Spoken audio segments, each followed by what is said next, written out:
Assalamualaikum warahmatullahi wabarakatuh, Ibu. Perkenalkan Ibu, saya Bidan Siti Muawana. Di sini saya bidan yang bertugas pada hari ini, Bu ya. Di sini sesuai janji kita tadi, Bu, kita akan melakukan tentang personal hygiene pada saat menstruasi pada remaja, Bu ya. Nah, jadi di sini sebelumnya saya izin untuk menutup pintu terlebih dahulu ya, Bu ya, untuk menjaga privasi Ibu.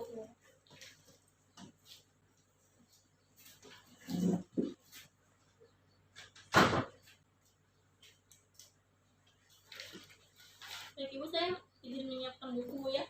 Kalau ada pertanyaan Ibu atau apa bisa saya jawab di sini. Nah, baik Ibu, sebelumnya di sini saya ingin menanyakan terlebih dahulu. Nama Ibu siapa ya, Bu ya? Namanya Lydia. Nama Lydia, Bu ya. Umur 23 tahun. Nah, selanjutnya di sini alamatnya di mana, Bu? Alamat PT Perdana. Ya, Bu ya. Nah, selanjutnya di sini sudah mengetahui belum tentang personal hygiene pada saat menstruasi ini apa aja?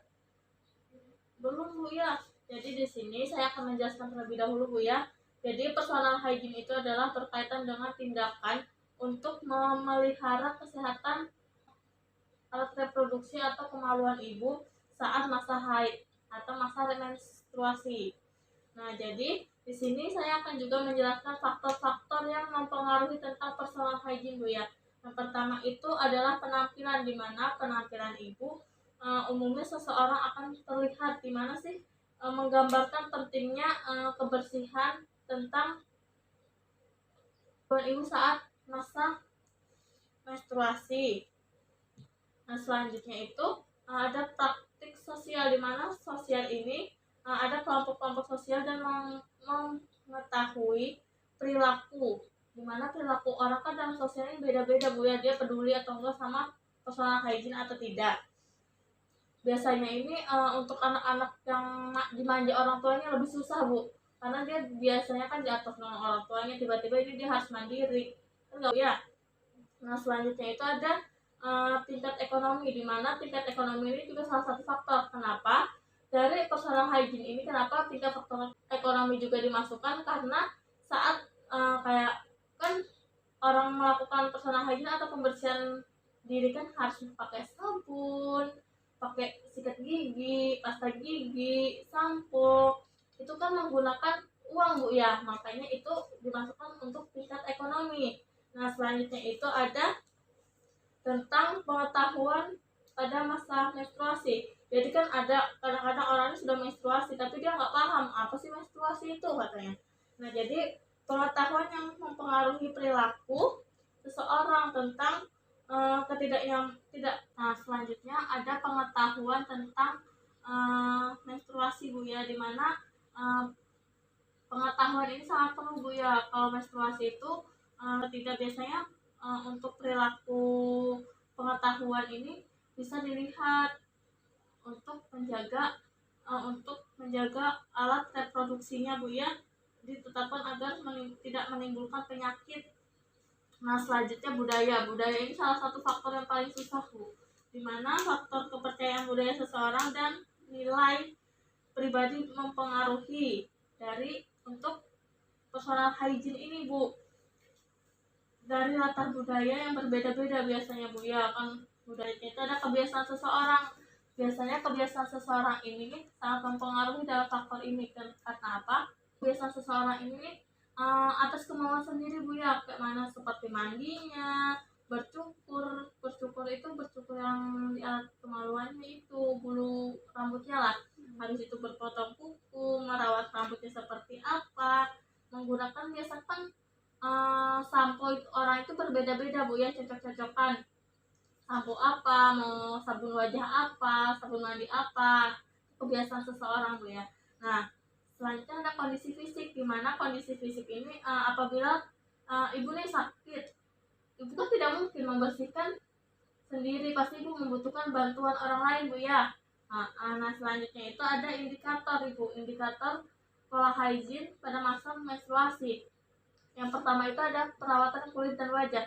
dimana perawatan ini biasanya wanita Bu ya, dimana merupakan wanita ini punya tempat-tempat sensitif seperti wajah. Apabila dia menstruasi, dia tumbuh jerawat. Nah, itu biasanya di remaja putih Bu ya. Nah, selanjutnya itu merupakan kayak kalau remaja putih kan merasa aku ini jerawatan, jadi dia tidak pede. Jadi harus dirawat agar tidak tumbuh jerawat. Itu pada masa menstruasi juga peningkatan keringat di dalam tubuh kita tuh meningkat Bu. Jadinya sering-sering ganti baju juga untuk merawat kulit agar tidak jadinya sering keringatan. Biasanya keringatan itu kan ada yang bau tidak sedap. Nah, makanya itu harus dirawat Bu ya. Nah, selanjutnya itu ada kebersihan rambut, dimana kebersihan rambut ini seperti ibu kan rambut ini kalau masa menstruasi itu rambut itu cenderung kering dan tempatnya itu sering lembab. Jadi itu tempat tempat biasanya terjadinya pertumbuhan ketombe atau nah, selanjutnya itu kebersihan rambut atau rambut genitalia. Pada saat ibu menstruasi dilarang mencabut rambut kemaluan ibu. Karena apa? Takutnya misalnya ibu cabut saat itu jadi bolong, dimana kalau bolong itu bakteri itu gampang masuk, virus gampang masuk juga ke bagian genitalia ibu. Nah, selanjutnya itu juga dapat menimbulkan iritasi atau penyakit kulit Bu ya. Jadinya jangan dicabut kalau pada masalah menstruasi. Nah, selanjutnya itu ada kebersihan tubuh dan organ genitalia, di mana kan dalam kebersihan tubuh itu seperti ibu mengganti kan kalau menstruasi ini biasa badan cenderung lembab Bu ya, gampang berkeringat. Jadi pada bagian lipatan-lipatan itu sering dapat keringat kayak gitu Bu. Jadinya itu bisa menimbulkan penyakit dan menimbulkan bau yang gak sedap Bu. Jadinya kita harus menjaga kebersihan tubuh kita juga. Kalau di daerah kewanitaan itu, ibu bisa membasuhnya dengan air bersih Bu ya, biar gak terlalu lembab. Jadi misalnya habis dibersihkan, disiram air atau ibu buang air kecil, ibu bersihkan langsung dikeringkan dengan menggunakan handuk. Selanjutnya kebersihan untuk pakaian sehari-hari Bu. Dimana pakaian sehari-hari ini ibu harus menggunakan, kalau pakaian kan bagus ya pada saat masa menstruasi itu kita menggunakan bahan katun atau kaos, dan hindari berpakaian yang ketat karena kan susah bernafas kayak gitu. Jadinya nanti kalau kayak gitu gampang lembab dia. Nah, selanjutnya itu ada penggunaan pembalut. Nah, selanjutnya penggunaan pembalut yang bagus itu tidak berwarna, tidak berbau, itu yang bagus Bu ya. Nah, jika udah terjadi gumpalan darah, itu maka harus sudah diganti. Karena apa? Di situ tuh mudah banget virus masuk ke situ. Kalau udah terdapat gumpalan darah yang biasanya haid gitu Bu, di atas septic gitu ya, itu harus sudah dicuci gitu, harus diganti. Dan kita kalau lembab juga dan virus itu nggak masuk gitu Bu. 1, 2, 3. Nah, selanjutnya di sini saya akan menjelaskan tentang tindakan yang dilakukan saat perawatan personal hygiene pada masa menstruasi Bu ya. Nah, yang pertama itu mencuci muka 3 kali dalam sehari. Itu paling enggak untuk mencegah timbulnya jerawat Bu ya. Nah, selanjutnya itu mencuci rambut atau keramas minimal 2 kali dalam seminggu. Nah, selanjutnya mandi yang bersih minimal 2 kali sehari, pagi sama sore ya Bu ya. Dan menggunakan sabun mandi juga biar bersih dan harum gitu kan Bu ya. Nah, selanjutnya itu memotong bagian kuku. Jadi misalnya menstruasi itu nggak ada tuh tantangan bahwasanya tidak boleh memotong kuku. Itu biasanya budaya kan Bu ya, atau kepercayaan orang-orang zaman dulu. Itu tidak apa untuk melakukan malah bersih gitu Bu. Nah, selanjutnya itu mencuci tangan dan mencuci bagian genitalia ibu. Setelah kita memegang genitalia ibu atau alat kelamin itu harus mencuci tangan pakai sabun Bu ya, terhindar untuk mencegah virus-virus itu juga menempel di tangan kita juga kan. Habis itu mau makan atau apa, takutnya kan ada yang tertempel apa gitu kan Bu ya. Selanjutnya membersihkan bagian kemaluan ibu dengan air yang mengalir, air bersih. Nah, selanjutnya dengan cara gimana membersihkannya, dari bagian kemaluan ibu, dari bagian vagina itu sampai anus atau bagian anus itu belakang, bagian belakang itu Bu. Jadinya dari depan ke belakang Bu ya, bukan dari belakang ke depan. Nanti masuk lagi tuh virus. Nah selanjutnya itu pembalut itu minimal diganti 4 sampai 5 kali dalam sehari Bu. Jadi misalnya ibu habis buang air kecil itu harus sudah diganti, ibu buang air besar ganti, ibu mandi pun harus diganti gitu. Jangan biarkan pembalut itu tuh lama, nanti bisa timbulnya virus, menyebabkan bakteri virus itu masuk, jadi pertumbuhan jamur di situ Bu, jadi perkembangan jamur. Nah selanjutnya itu mencukur atau merapikan rambut. Nah ini kan misalnya udah, jadi jangan dicabut Bu ya, kalau mencukur atau memotong tidak apa-apa, itu agar biar bisa tidak ditumbuhi jamur atau kutu. Nah itu Bu ya, itu kan bisa menyebabkan biasanya rasa tidak nyaman dan gatal.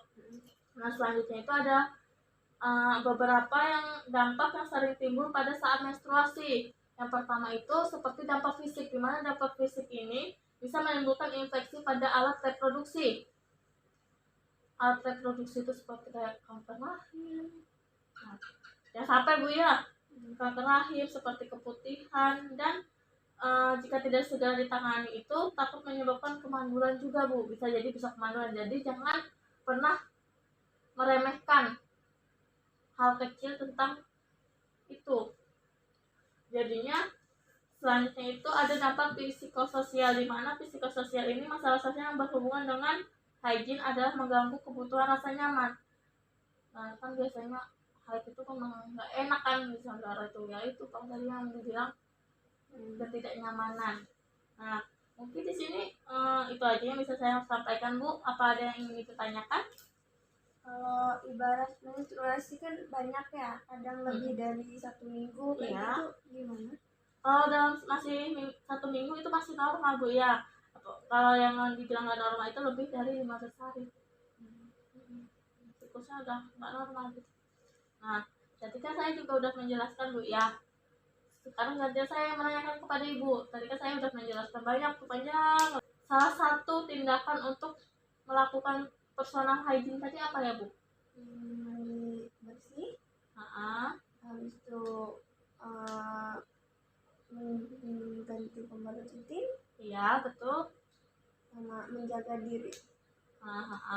Yang pasti untuk ya Bu ya, kebersihannya ya Bu ya, seperti mencuci muka biar tidak tumbuhnya jerawat Bu ya. Nah di sini saya rasa Ibu sudah paham dengan yang saya penjelaskan Bu ya. Nanti misalnya ada yang ingin bertanyakan lagi, bisa kontak-kontak saya Bu ya. Nah mungkin itu saja Bu ya, jika tidak ada yang ingin ditanyakan, kita akhiri pertemuan kita pada hari ini. Apabila saya ada salah atau kata, saya minta maaf Bu ya.